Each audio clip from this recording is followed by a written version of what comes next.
likambo na ngai naluki solution na suite yawe yaka kita telema sala na ngambo na ngai olakaki ngai litumba na ngai. Un besoin réel pour l'église d'aujourd'hui, les vrais cultes, un besoin réel pour l'église aujourd'hui. Je disais Josué 22, le verset 5e, veillez seulement à respecter et mettre en pratique les commandements et la loi qui vous a prescrit. Moïse, les serviteurs de l'Éternel, aimez l'Éternel votre Dieu, marchez dans toutes ses voies. Gardez ses commandements, attachez-vous à lui. C'est ce qui m'intéresse, c'est ce qui vient après. Et servez-les de tout votre cœur, de toute votre âme. Amen. Nous avons commencé déjà à parler, ça fait 3 dimanches, de ce grand sujet tellement vaste. Assurément, l'année prochaine, nous allons y revenir également. Et même, je prie le Seigneur qu'on organise une conférence où nous viendrons avec plusieurs orateurs, où nous parlerons du thème de l'adoration, du thème de la louange, parce que nous ratons beaucoup de choses. La Bible dit que mon peuple bénit faute de la connaissance. Lorsqu'on n'a pas la connaissance, lorsqu'on ignore les avantages qui sont attachés à l'adoration, à la louange, au culte que nous devons rendre au Seigneur, nous ne pourrons pas non plus l'adorer ni le louer comme il se doit. Et cet enseignement, c'est pour nous éclairer justement à comprendre pourquoi nous sommes là cet après-midi. Pourquoi nous avons quitté nos maisons, nous sommes venus ici. On n'est pas d'une même famille, et surtout pas des mêmes peuples, venant des endroits différents, des éducations différentes, des peuples différents. Mais au nom de Jésus, nous venons ici pour le louer et l'adorer. Mais est-ce que le sens de cette action, nous les comprenons vraiment? Nous étions en train de dire le dimanche passé que l'adoration dans l'Ancien Testament, avant même que le Seigneur nous donne la loi, l'adoration avait un autre sens. Adam et Ève adoraient le Seigneur à leur manière. Et le mot le plus caractéristique pour signifier l'adoration dans l'Ancien Testament, c'est le mot abad. Sa signification première est rendre un service ou même faire un travail. Abad veut dire rendre un service ou faire un travail. Et ce mot n'est pas seulement utilisé dans un contexte religieux dans la parole du Seigneur. Ce mot est utilisé même lorsqu'on parlait des activités que l'homme faisait pour l'homme. Abad. Nous avons dit que cela indique que dans la Bible, le culte spécial ne peut être dissocié de l'activité de l'homme. Donc, dans ce sens, dans le sens le plus large, la vie du croyant et du peuple de Dieu doit être considérée comme un culte rendu à Dieu. Pourquoi nous disons cela? Pourquoi? Parce que Abad, qui veut dire service, c'est le mot qu'on utilise pour l'adoration qu'on rendait à l'Éternel. Comme dans le texte de Josué tout à l'heure. Josué s'adressant au peuple du Seigneur et dit, servez l'Éternel. Lorsqu'on parlait du service, le service avait la première portion aussi de l'adoration, du culte qu'on devait rendre au Seigneur. Lorsque Dieu a créé Adam, il a placé Adam dans le jardin. Dans le livre, toujours de Genèse, la Bible dit que Dieu a donné à l'homme le mandat de contrôler les jardins, si vous voulez, et de cultiver, c'est-à-dire de servir, de travailler. Dieu le créateur, il crée le monde, il crée l'homme, il le place dans le monde, dans le monde, mais que celui-ci puisse le servir en prenant soin du jardin. Une façon d'adorer le Seigneur, une façon de reconnaître la grandeur de son créateur. Donc le mot service était un mot synonyme à l'adoration lorsqu'on parle du service ou des activités dans l'ancien temps.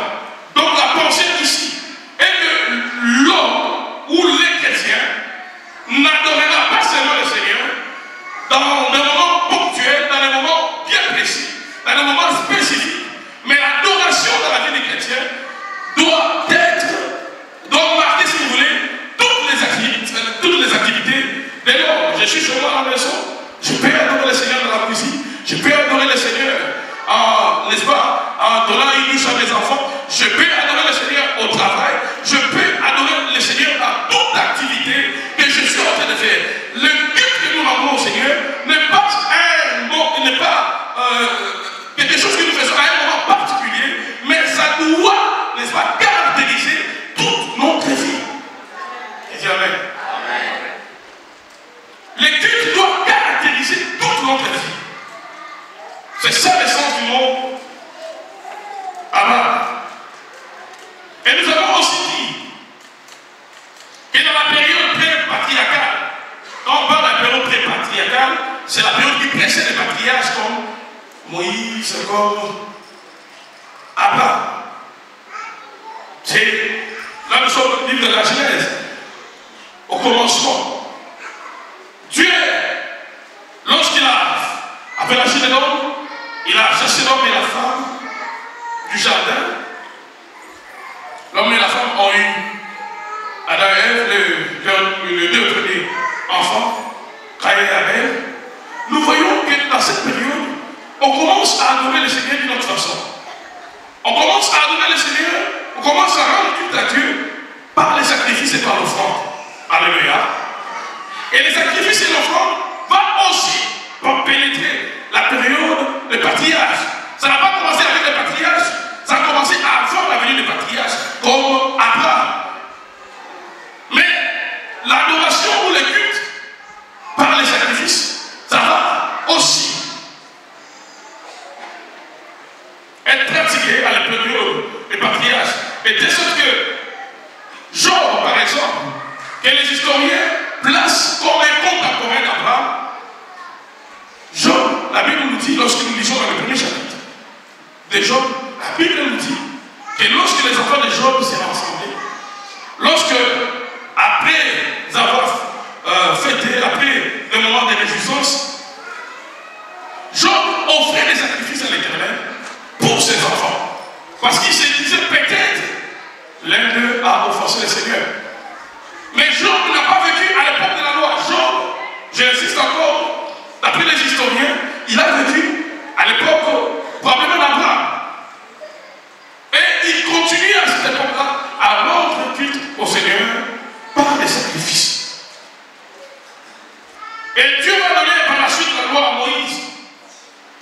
Et cette loi, maintenant, va préciser encore les choses par rapport au culte que le peuple devait rendre au Seigneur. Allons-y dans Deutéronome 16. Deutéronome 16, le chapitre 16e, le verset 16e.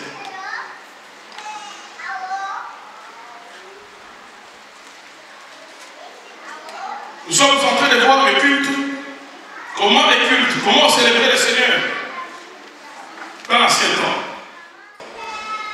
On ne paraîtra pas devant l'Éternel les mains vides. Est-ce que vous voyez cela? Dans l'ancienne alliance, le culte était commandé par cette parole de la loi du 16. On ne se présentera pas devant l'Éternel les mains vides. En d'autres termes, on devait apporter pour l'Éternel un holocauste, une offrande. C'était un ordre que Dieu avait donné à son peuple. 24. David dans son temps, il va refaire la même déclaration à sa façon. Il va dire que je n'offrirai jamais un holocauste à l'Éternel qui ne m'a rien coûté. À l'Israël, vous comprenez que le culte qu'on devait rendre à Dieu doit me pousser, même si je suis pauvre, même si je n'ai rien, je dois apporter le peu que j'ai devant le Seigneur. Est-ce que le message passe? Je ne peux pas me présenter n'importe comment devant le Seigneur pour le rendre un culte. Le Seigneur avait déjà donné ses commandements à Moïse. Et déjà à cette époque, on avait compris, même avant cette époque, j'ai dit tout à l'heure que Caïn et Abel sont les premiers qui ont commencé à offrir des holocaustes à l'Éternel. La loi, lorsque Dieu l'a donné à Moïse, la loi a déjà trouvé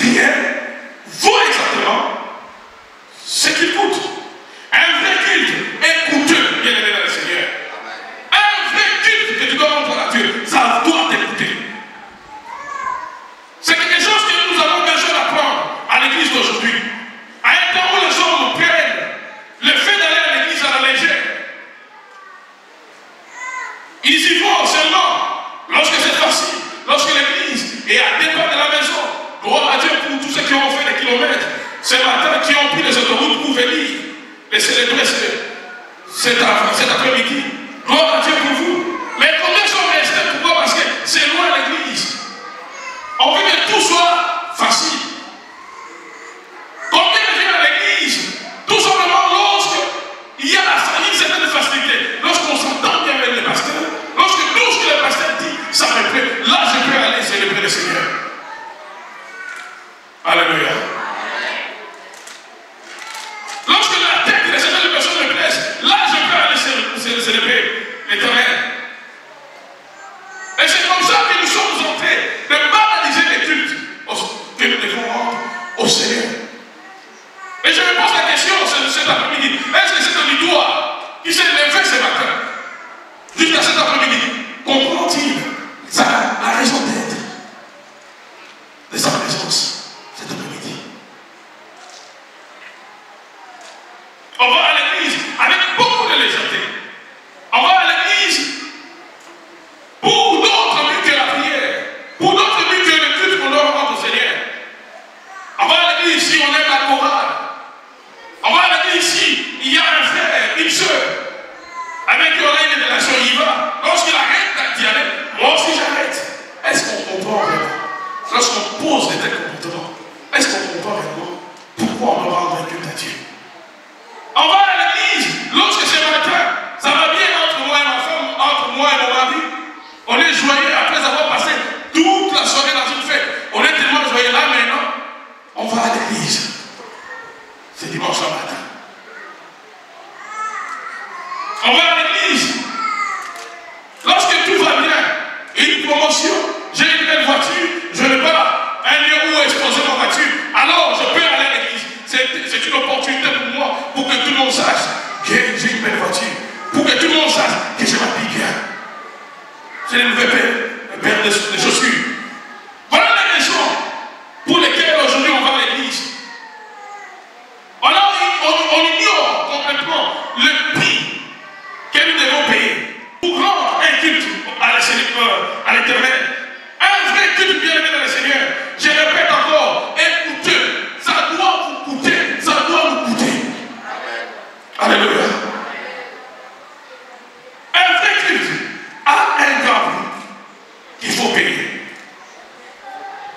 Ceux qui ont adoré le Seigneur dans l'ancien temps, ceux qui ont adoré le Seigneur, même à l'époque de l'église primitive, nous voyons Pierre dans les chaînes, en prison. La Bible dit, il louait Dieu, le main attaché, le pied lié, mais il louait quand même le Seigneur. Peux-tu faire cela?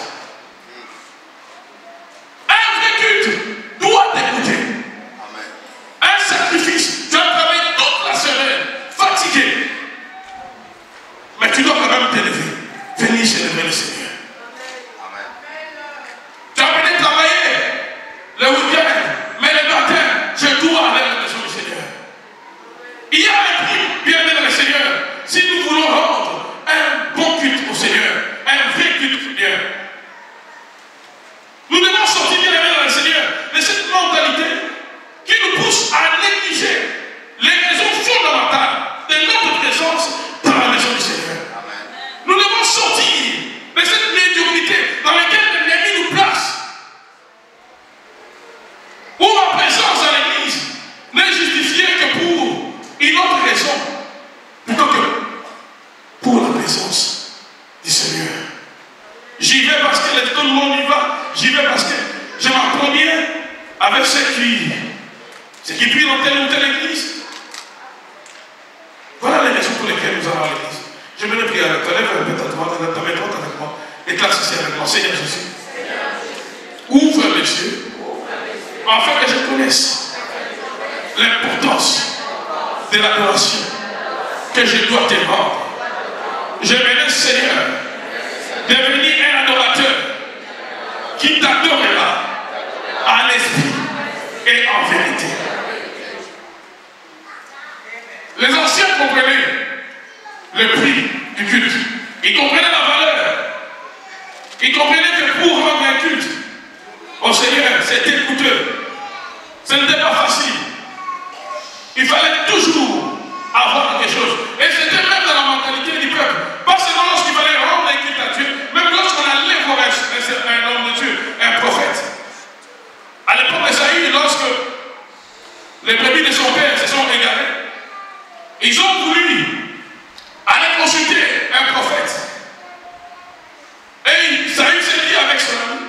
on ne se présente pas devant l'homme de Dieu le main vide. En Israël, c'est connu, ils comprennent bien ça. Que lorsqu'on va adorer le Seigneur, le culte que je lui rends, ce n'est pas seulement le mot que je prononce, mais aussi ce que j'apporte devant le Seigneur.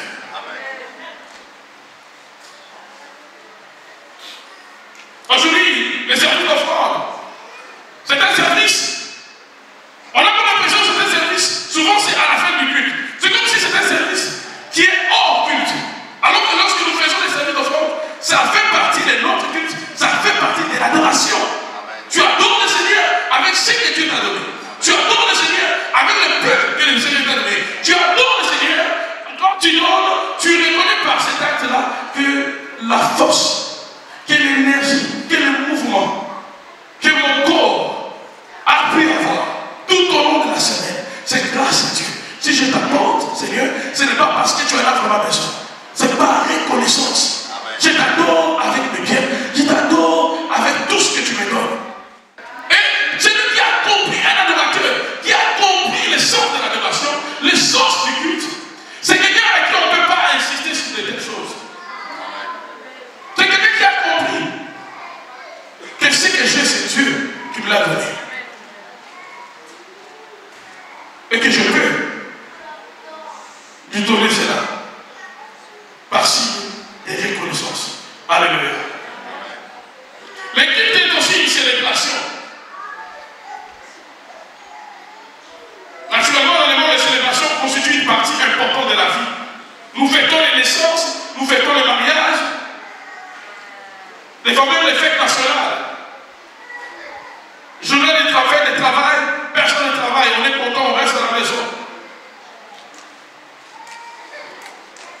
Les célébrations ou les fêtes constituent une partie importante de la vie. Les célébrations apportent un temps de rafraîchissement, aussi un temps de joie. Lorsqu'on célèbre ta fête d'anniversaire, ça te fait du bien que tout le monde te souhaite bon anniversaire. Alléluia.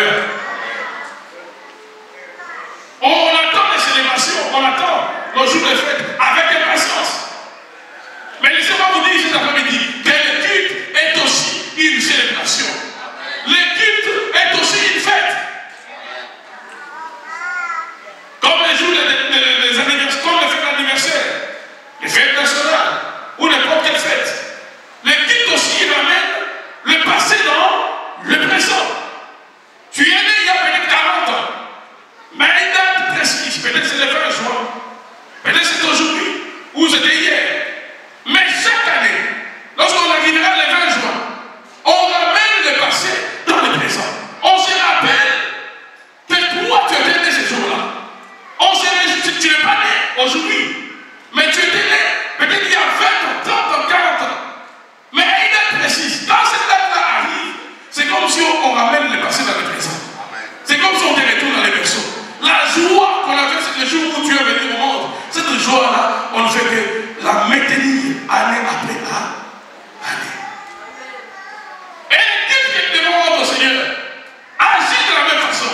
Le culte, c'est une célébration qui amène le passé dans le présent. Lorsque je me rappelle de ce que Dieu a accompli devant son peuple en partageant la mer rouge, je bénis le Seigneur.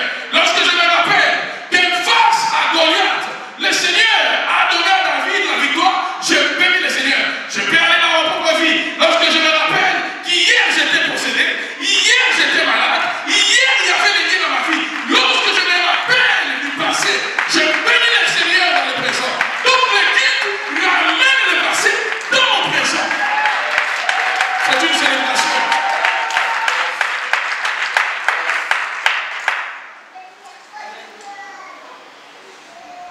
Le culte de l'ancienne alliance avait un caractère festif. C'est-à-dire, comme nous venons de lire tout à l'heure dans le livre d'Exode, on était souvent associés à des fêtes, à la fête des Pâques, à la fête d'expiation, à la fête des cabanes, qui rappelle les épisodes marquants de l'Exode, à plusieurs fêtes. Les cultes que les enfants d'Israël rendaient à l'Éternel étaient associés à des fêtes. Voilà pourquoi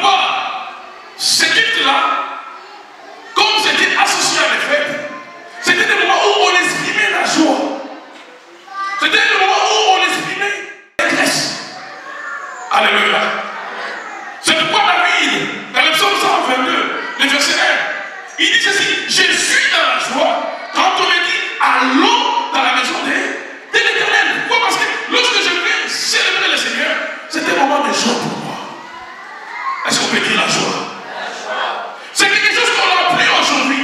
Pourquoi? Parce que nous cherchons la joie derrière les bons événements qui arrivent dans nos vies. Voilà pourquoi ça sera difficile d'être joyeux si ta joie dépend des bons événements qui arrivent dans ta vie. Amen. Il y a quelqu'un qui m'a pas compris. La vraie joie n'est pas liée aux bons événements qui arrivent dans ta vie. La vraie joie dépend du Seigneur Jésus. La vraie joie dépend de ce que Dieu a fait, de ce que Dieu fera, de ce que Dieu est pour toi. La vraie joie, en fait, est attachée à la personne de Dieu. Voilà pourquoi Paul, en prison, dans les chaînes à Rome, il dit aux chrétiens: je me réjouis dans le Seigneur. Comment quelqu'un qui est en prison peut-il se réjouir? Cette puissance-là ne dépend pas d'une maison que j'ai achetée, des vêtements que j'ai achetés, d'une promotion au travail. Cette joie-là est totalement liée à la personne de Dieu lui-même. Mais les chrétiens aujourd'hui n'ont pas la joie. Pourquoi? Parce que je n'ai pas de mariage. Pourquoi? Parce que les enfants ne viennent pas. Alléluia. Pourquoi? Parce qu'on m'a quitté. On m'a abandonné. Pourquoi? Parce qu'on m'a trahi. Mais les vrais chrétiens de la Bible, à l'instar de Paul, leur joie ne dépendait pas des circonstances autour d'eux. Leur joie dépendait de celui qui était dans leur cœur. Leur joie dépendait de l'apport de Dieu dans leur vie. Leur joie dépendait de ce que Dieu accomplissait et des promesses du Seigneur. Tu n'as pas besoin de forcer la joie. Quand tu viens dans la maison du Seigneur, si réellement tu comprends d'où doit provenir ta joie. David dit: je suis dans la joie.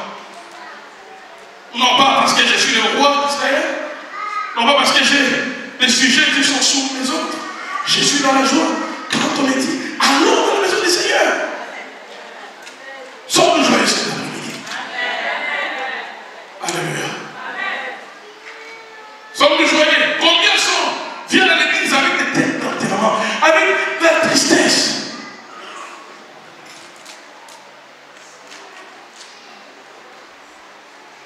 Ce que tu traverses n'est pas plus grand que ton Dieu.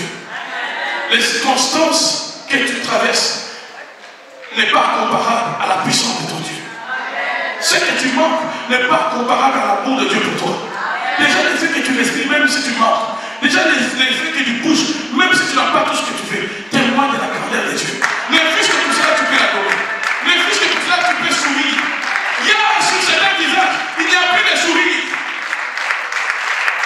Grâce au Seigneur, je peux sourire. Grâce à ce qu'il est pour moi, je peux sourire. Même si j'ai des factures, je peux sourire. Même si mon compte en banque est vide, je peux sourire.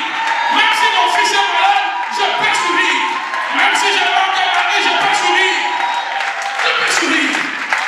Voilà pourquoi vous allez voir que de l'Ancien Testament au Nouveau Testament, la Bible ne fait que répéter: réjouissez-vous, réjouissez-vous, réjouissez-vous, réjouissez-vous. Parce que, merci ma soeur, parce que ça ne dépend pas des circonstances autour de toi, mais ça dépend de ton Dieu. J'étais en train de dire: tu peux sourire. Non, je suis triste sur les pauvres. Il règne pour l'éternité. J'étais en train de dire: la Bible a dit, le jour où la mort, Dieu est sur son trône. Dieu est sur son trône. Pas sur son trône. Maman n'est plus là, mais Dieu est sur son trône. Dieu est sur son trône. Ma fille m'a brisé le cœur, Dieu est sur son trône. Brisé le cœur, Dieu est sur son trône. Dieu est sur son trône, la source de ta joie. Voilà pourquoi quand tu viens à sa présence, c'est vrai. Tu dois danser pour lui. Tu dois. Ce n'est pas par rapport aux événements de ta vie. Ce n'est pas Dieu. C'est par rapport à ce qu'il fait. C'est pas à l'église. Avec joie. Avec facilité. Lorsqu'on comprend pourquoi le fait. La musique exprimait bien cette joie. Voilà pourquoi déjà à l'époque de David, pour exprimer la joie, David a introduit l'utilisation des instruments comme les trompettes, les instruments avant et à cordes, le cheval, dans le psaume 140, 150, pardon 150. dans le psaume 139, le verset 3, faisait partie du culte au temple. On a commencé à introduire les instruments pour exprimer la joie. On pouvait danser parce qu'on devait exprimer la joie. Quelque part, l'adoration qui était intérieure devait se mettre en évidence, devait s'extérioriser par le mouvement du corps.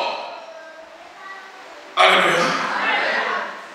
Un adorateur, c'est pas seulement quelqu'un qui adore Dieu dans le cœur. Si réellement tu adores Dieu, ton corps, ta position, le mouvement que tu fais doit extérioriser ce qui est dans le cœur. Moi, je ne peux pas comprendre les gens en train d'adorer. Quand tu as le même passé, tu es assis. Pendant que les gens adorent, je reste là assis. La question qu'on doit se poser, est-ce que réellement je comprends à qui j'ai affaire? Est-ce que c'est un homme ou à Dieu que j'ai affaire? Plusieurs mots en hébreu comme en grec nous rappellent le mouvement ou la position que prenaient les premiers peuples, les Seigneurs, les Hébreux, lorsqu'ils adoraient le Seigneur. Les mots comme Shaha, Shaha, S-H-A, H-A-H, S-H-A, H-A-H, Shaha, signifie se prosterner, s'incliner, rendre hommage. Ce mot est utilisé 17 fois dans les récits des patriarches, comme dans Ésaïe 51-23, dans Proverbe 12-25. C'est prosterner. Il y a un autre mot, celui-ci en grec, prostronal, qui veut dire la même chose, c'est prosterner. Quelqu'un qui adore le Seigneur, quelqu'un qui se réjouit du Seigneur. Lorsque cette présence-là t'envahit, mon frère, ma soeur, même l'extérieur doit témoigner de ce que tu ressens à l'intérieur. L'extérieur doit témoigner de ce que tu ressens à l'intérieur. Il y a des gens depuis qu'il est dans la vie chrétienne, il n'a jamais fléchi. Et surtout pas lorsqu'il met sa belle jupe, joli costume. Mon costume le plus cher, c'est l'adoration que je dois au Seigneur. Mais les gens comme David qui comprenaient qu'à l'extérieur devait suivre ce que je ressens à l'intérieur. Les jours où il a ramené l'âge de l'Éternel à Israël, la Bible dit qu'il a enlevé ses vêtements royaux. Comme je disais dimanche passé, il n'a pas voulu qu'il y ait la confusion. Un seul devait être le roi à ce moment-là. Il a enlevé ses vêtements. Il a pris ses mains, comme un morceau d'habit pour se couvrir. La Bible dit c'est lui-même le roi. Il s'est mis devant l'arche. Il dansait. Sa femme a vu ça par la fenêtre. Et c'est pour la question. Mais c'est qui ces rois qui dansent comme un fou? Alléluia. Mais touche, si tu veux la colère de Dieu, touche. Méprise ceux qui adorent le Seigneur. Tu veux que la colère de Dieu s'appelle à ta vie. Méprise l'adoration pour les adorateurs. La femme de Saül, de David a commis l'erreur à la fille de Saül, de mépriser son mari, de critiquer ce que son mari faisait pour Dieu. Lisez bien ce texte. La Bible dit qu'elle a fini ses jours sans avoir un enfant.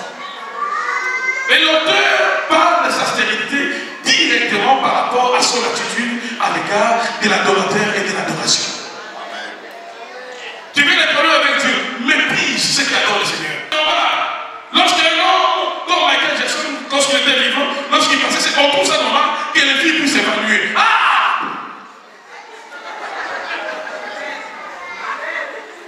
J'ai vu à la télévision, dans le passé, je me rappelle toujours de cette image.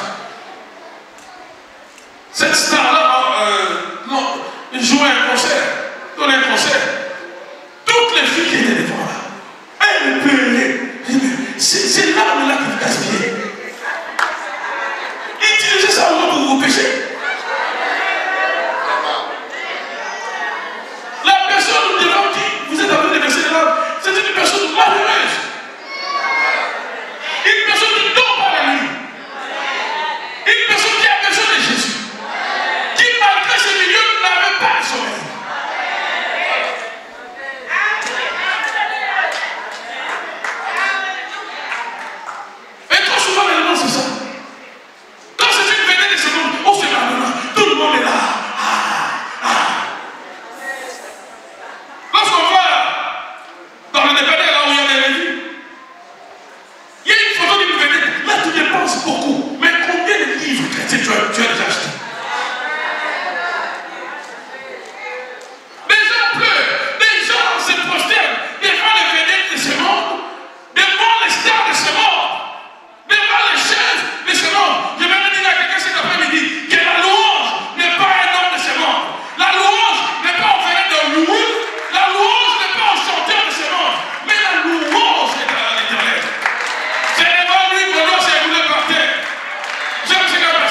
s'incliner, se prosterner, rendre hommage à Dieu. Tu ne peux pas adorer le Seigneur quand tu restes en position de force, la position assise, à moins que tu sois malade. Agenouille-toi, mets-toi debout, prends la position inférieure afin de lui rendre gloire. Donc la personne, lorsque la personne dit mettez-vous debout, ça me dérange. Parce qu'on ne comprend pas à qui on a affaire. Alléluia. Lorsqu'on comprend ces choses, le modérateur n'aura plus besoin d'insister, mon frère, lève tes mains. Tu sentiras dans ton cœur que non, ce n'est pas lui qui a besoin de moi, moi j'ai besoin de lui. J'ouvre mes mains, Seigneur. Viens, remplis-moi. Remplis-moi de partout. Remplis-moi, Seigneur.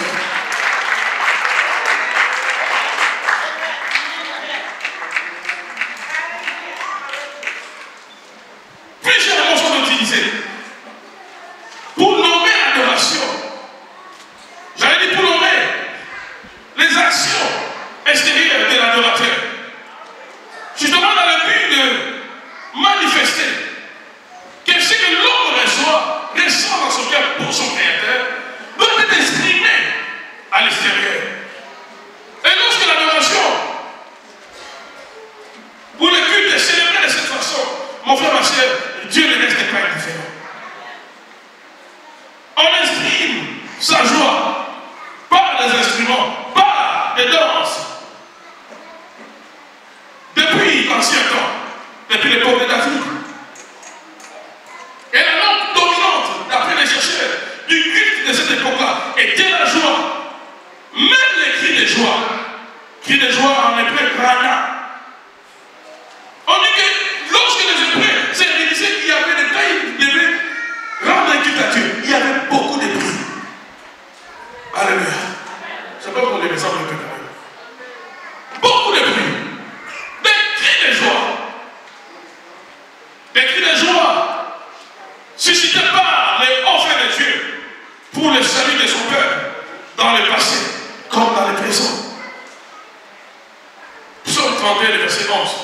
Ils ont appelé cela. Psaume 32, le verset 11. Psaume 32, le verset 11. Devant l'Éternel, soyez dans l'allégresse, poussez les cris de joie. Pour les Hébreux, c'était la façon de rendre culte à Dieu. Pousser les cris de joie. Tu veux croire que tu es parmi les animaux? Tu veux croire que ce sont les gens qui sont malades? Pourquoi ils crient comme ça? Et ils exprimaient la joie dans leur culte par des cris. Alléluia. Et ces cris-là, c'était en fait la manifestation de leur étonnement des accomplissements de Dieu. Les croyants de cette époque se réjouissaient même par la foi des interventions futures de Dieu, comme dans Habakkuk 3, 18. Dieu n'a encore rien accompli, mais ils commencent déjà à anticiper dans leur joie les accomplissements de Dieu. Ils rendraient le culte à Dieu, l'adoration à Dieu, même pour des choses que le Seigneur n'a pas encore accomplies. Toute la création témoin des actions de l'Éternel était invitée à se joindre au peuple du Seigneur, au peuple d'Israël.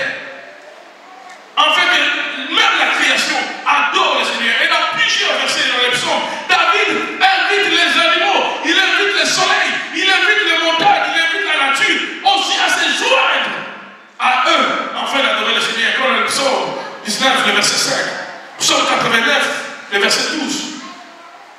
Plusieurs versets où David invite la nature. Vous étiez témoin, toi la mère, tu étais témoin. Les jours où tu étais séparé en deux pour que son peuple passe. Viens alors adorer le Seigneur. Tu es faible. Tu es faible face à ses créateurs. Alléluia. Dieu lui-même aussi, il s'est joigné à l'adoration. Dans Isaïe 65, le verset 19. Même Dieu, il descendait. C'est pas pour rien que la Bible dit qu'il siège au milieu des louanges et l'adoration de son peuple. Alléluia. Et cette célébration, cette façon de célébrer le Seigneur, que ce soit dans l'Ancien Testament et dans le Nouveau Testament, a été aussi un moyen par lequel Dieu a accordé la délivrance, Dieu a accordé la victoire à son peuple. Est-ce que tu peux dire Amen et bien avec moi? Dans le livre des Chroniques, allons-y dans les Chroniques.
il y a des services, on n'aura pas besoin d'imposer la main. À une époque, au début de ma marche avec le Seigneur dans mon pays d'origine, quand j'étais encore sur les bancs de l'école, mon père m'avait autorisé, à cette époque-là, on avait, au niveau de l'école où j'étudiais à l'Afrique, le directeur avait autorisé que je fasse des réunions de prière. Je commençais à évangéliser, j'avais monté une équipe de jeunes comme moi.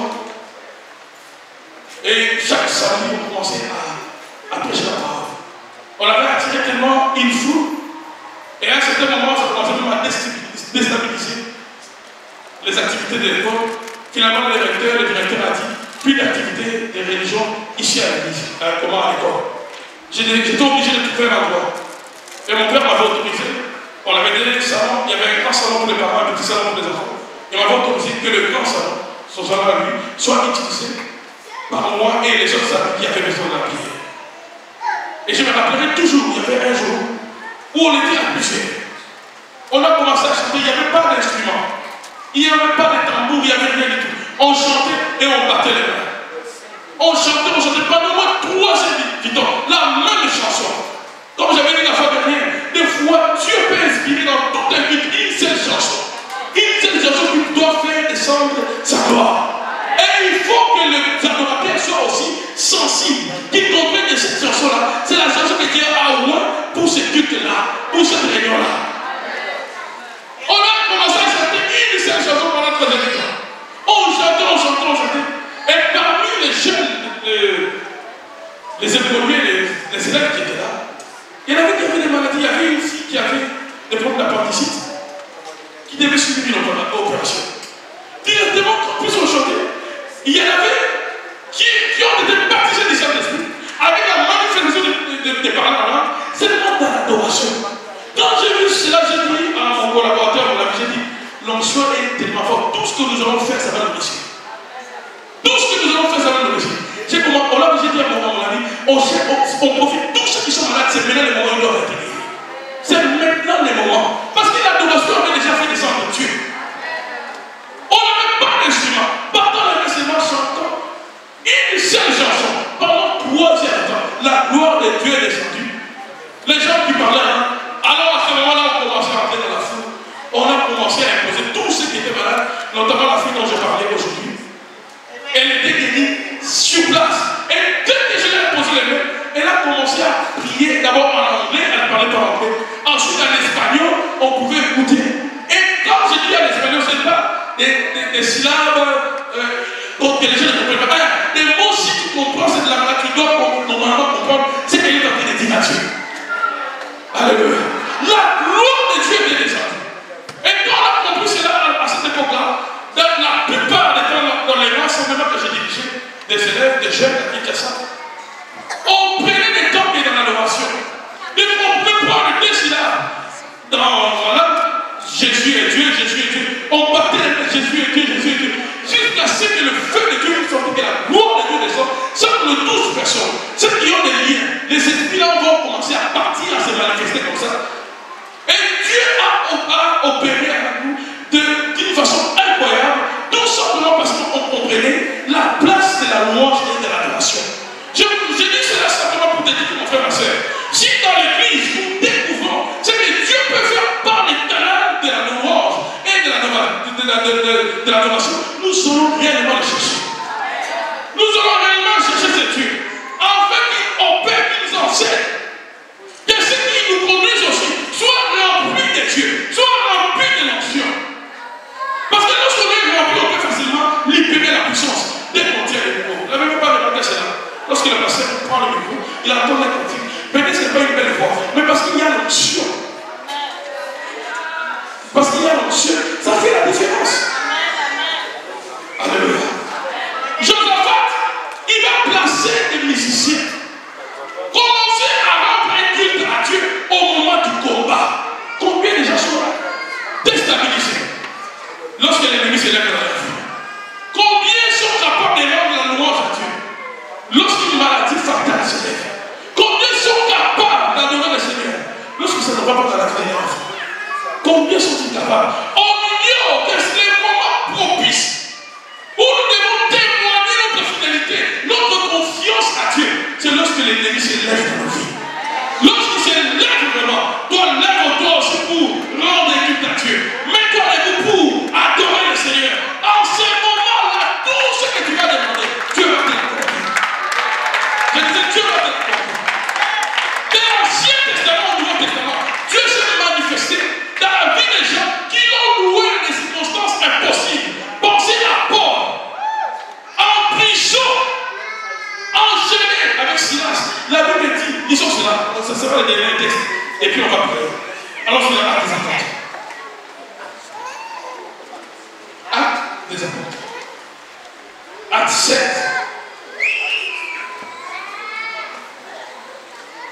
Acte 16. Des pieds. Donc, on avait, ils avaient ces genres de menottes en bois ou en métal. Si on fait rentrer des pieds, mon frère, ma soeur, tu ne peux plus écarter tes jambes. Ça reste comme ça. Si on ne vient pas ouvrir ces genres de menottes-là, tes pieds vont rester comme ça. Comme du bois. Alléluia. Verset 25. Vers le milieu de la nuit, ils vont choisir les moments où le monde du ténèbres est à la punition. Ils vont choisir les moments où ceux qui vont en sorceler sortent. Vers le milieu de la nuit, Paul et Silas priaient et chantaient les louanges à Dieu. Comment des gens qui sont enchaînés, comment des gens qui ont le pied enchaîné, peuvent-ils rendre un culte à Dieu? Mon frère, c'est possible que tu loues Dieu, même si tu es malade. C'est possible que tu loues Dieu, même si tu as perdu un être cher. C'est possible que la louange jaillisse dans ton cœur, même s'il y a des problèmes dans ta vie. C'est possible. Le passé que nous prenons comme méthode dans les moments de combat, ce n'est pas toujours ce que Dieu veut. Je vous assure. La Bible dit ceci. Vers le milieu de la nuit, Paul et Silas priaient et chantaient les louanges à Dieu. Et les prisonniers les écoutaient. Verset 26. Tout à coup, est-ce que tu peux dire avec moi tout à coup? Il y a un tremblement de terre si violent que les fondations de la maison ont été ébranlées. Toutes les portes se sont immédiatement ouvertes et les liens de tous les prisonniers ont été détachés.